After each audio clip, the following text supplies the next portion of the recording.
اس پورے عرصے کے اندر دو اور ملک ہیں کہ جو بہت شدت سے متاثر ہوئے. ایک عراق، جس میں 2003 کے اندر امریکہ داخل ہوا، اور وہ عراقی جو کبھی اس بات پہ بڑا فخر کیا کرتے تھے کہ صدام حسین کے پاس 6.5 لاکھ فوج ہے. وہ عراقی جو فخر کیا کرتے تھے کہ صدام حسین کے پاس 90,000 وہ اسپیشل فورس ہے کہ جو فورس جن تن من تھن لگائے گی اور اس کے بعد کسی طور پر بھی صدارتی محل پہ، یہاں تک کہ بغداد شہر پہ کسی کو قبضہ نہیں کرنے دے گی، گھسنے نہیں دے گی، بہت ٹرینڈ ہے.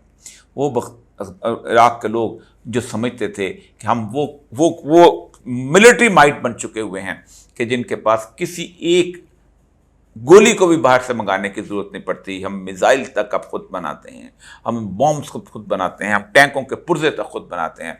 لیکن آپ نے دیکھا کہ جس وقت امریکنز وہاں داخل ہوئے ہیں تو 6 لاکھ فوج کہیں نظر نہیں آئی.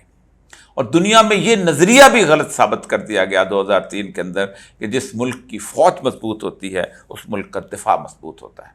آخر تک عراق میں یہ جنگ عوام کو لڑنی پڑی. کبھی وہ فلوجہ میں لڑتے تھے، کبھی وہ موصل میں لڑتے تھے، کبھی وہ بصرہ میں لڑتے تھے، کبھی وہ کسی اور جگہ لڑتے تھے. یہ الگ بات ہے کہ اس وقت ان کا کوئی پڑوسی ان کے ساتھ نہیں تھا. ایران امریکہ کے ساتھ تھا اور خاص طور پہ راستہ دے رہا تھا. شام خاموش تھا، سعودی عرب تماشا دیکھ رہا تھا، پاکستان کسی اور طرف تھا.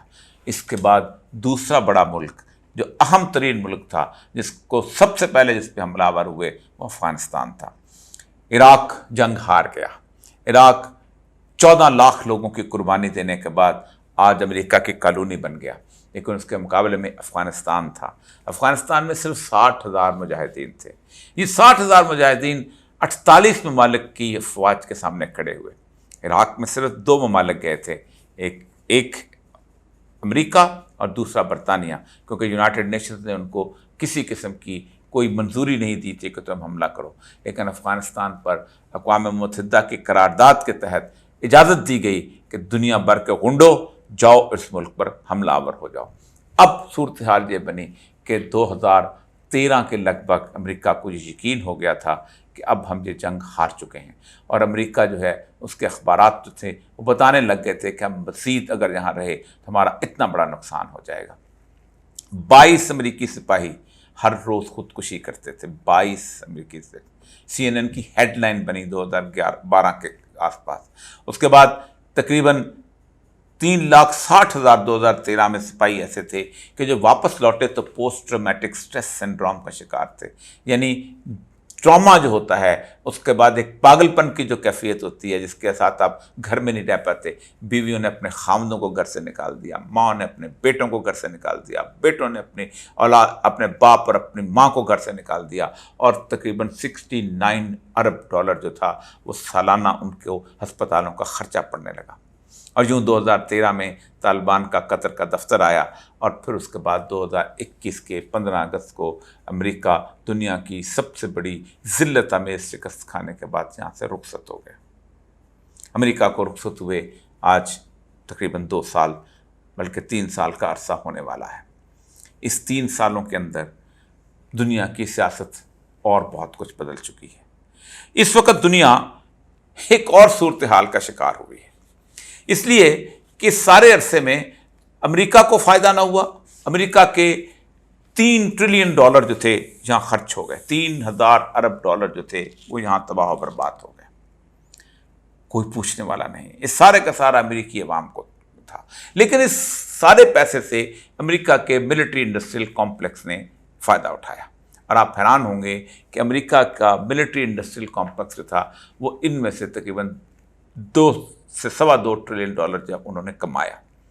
اور آپ حیران ہوں گے کہ سارے عرصے کے اندر یا تو ریکروٹمنٹ ایجنسیز نے کمایا یا اسلحہ کمپنیوں نے کمایا، اور اس کا خمیازہ جو تھا وہ امریکی عوام نے بھگتا، جن کا قرضہ جو تھا وہ $15 ٹریلین سے $19 ٹریلین تک بڑھ گیا، بلکہ اب تو اس سے بھی زیادہ ہوتا چلا جا رہا ہے.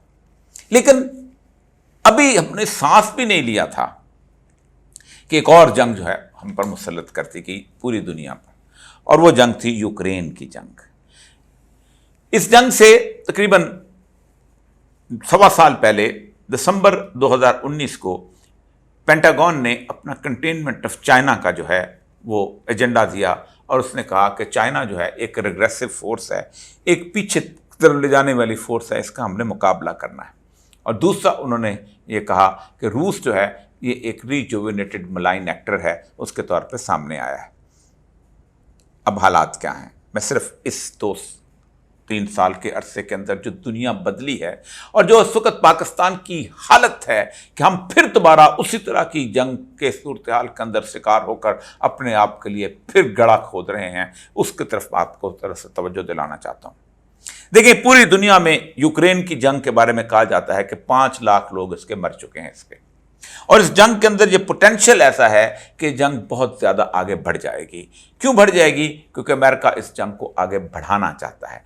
इस वक्त F-16 और बाकी सारी चीज़ें भी वहाँ पहुँच चुकी हैं। यूरोप भी वहाँ पर कर रहा है, अपनी इन्फ्लुएंस वहाँ पर पहुँचा रहा है, अपनी सप्लाई पहुँचा रहा है, और अमेरिका उसको मजबूर कर रहा है। 2 वजूहात हैं। पहली वजह यह है कि 2001 से लेके 2020 तक दुनिया का जो फॉरेन एक्सचेंज रिजर्व था सारे का सारा, उसके अंदर 70% जो था वो डॉलर्स में था। अब 2020 और 22 के पास ये 55 से 56% पे आके रह गया है, जो अमेरिका के लिए बहुत बड़ा नुकसानदेह बात है, क्योंकि अमेरिका का $1 ट्रिलियन जो है वो बाहर पड़ा हुआ है, और वही अमेरिका के लिए बेसिकली कमाई करके लेके आता है। हिलरी क्लिंटन ने लिखा था, the people who believe that the strength of America lies inside America are fools, कि अमेरिका की ताकत अमेरिका के अंदर है, वो बिल्कुल भोले हैं, वो नहीं जानते किसी सूरत हाल। इस यूक्रेन वॉर के साथ दूसरी अहम तरीन बात क्या हुई कि $300 बिलियन अमेरिका के पास पड़ा हुआ था रशिया का, जिसको उन्होंने फ्रीज करके रख दिया। इसने पूरे का पूरा एक शिफ्ट पूरा का पूरा लेके आ गया पूरी दुनिया के अंदर। शिफ्ट क्या हुआ कि दुनिया में 3 बुनियादी चीजें हैं कि जिनकी बुनियाद कर पूरी दुनिया की सियासत और सियादत और इकोनॉमी और सिक्योरिटी सब कुछ चलता है। Number 1, security paradigm. आप पूरी की पूरी दुनिया के अंदर आपके पास फोर्सेस कितनी हैं, ताकतें कितनी हैं, मिसाइल टेक्नोलॉजी कितनी है, बाकी चीजें कितनी हैं। और नंबर 2, इकोनॉमी मेन है इसके अंदर। और नंबर 3, इसके अंदर आपकी टेक्नोलॉजिकल एडवांसमेंट क्या होती।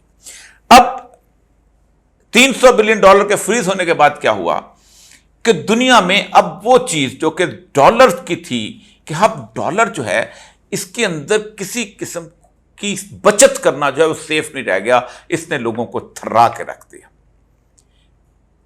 अमेरिका ने सबसे पहला काम यह किया कंटेनमेंट ऑफ चाइना में कि चाइना को टेक्नोलॉजी है उसको पहुंचाने उसको रोक दिया और कहा कि किसी तौर पर भी उनको जदीद टेक्नोलॉजी जो है वो इस तरह की नहीं दी जाएगी। दुनिया में चाइना और रूस ने फिर एक और रास्ता निकालने की कोशिश की कि हम किस तरह डॉलर से अलग होकर अपने आप को लेके चलते हैं। 75 साल रूस और उसके तमाम हमारे मुल्क जितने भी थे, कम्युनिस्ट ब्लॉक जितना भी था, वो डॉलर के बगैर कारोबार करता था और बहुत शानदार इकॉनमी जो थी लेके आते थे। वो तो अलग बात है, वो एक बहुत बड़ी वजूहात का मामला है जिसकी वजह से वो आगे निकल आए थे। लेकिन मामला ये है कि इस डी डॉलराइजेशन से होगा क्या। अब डॉलर से निकलते हुए लोग जो हैं, अब ज़ाहिर बात है इस वक्त तकरीबन फिर 70% के बजाय 17% लोग जो हैं वो डॉलर से बाहर निकल रहे हैं। उसकी बुनियाद के ऊपर हुआ ये है कि अमेरिका अपने आप को दोबारा किसी तौर पर मजबूत करना चाहता है। यही वजह है कि हमारे पड़ोस में G20 का बहुत बड़ा सेमिनार हुआ है और उसमें भारत जो है वो उसका होस्ट है। वो मुल्क जिससे हम कभी लड़ाइयाँ करते थे, हम समझते थे हम हिंदुस्तान को तबाह बर्बाद कर देंगे, अब वो उस G20 के ग्रुप में आ गया है जिन लोग ममालिक से हम कर्जा लेने जाया करते थे, कर्जा लेने जाते हैं, मुस्तकिल जाते चले जाते हैं। हमारी फॉरेन पॉलिसी का लेवल ये है कि इस दौरान हमें सोचना चाहिए था कि हमें किस ब्लॉक के साथ होना चाहिए, लेकिन चूंकि 1954 में लियाकत अली खान से लेके बल्कि 1951 में लियाकत अली खान से लेके आज तक हमें अमेरिका के दरे दौलत पर झुकने की आदत हो चुकी है, इसलिए हम किसी तौर पर भी उस पुरानी दोस्ती चाइना की उसको भी हम भूल गए और हमने कहा कि नहीं, हम इस सारे काम को आगे लेके बढ़ते हैं।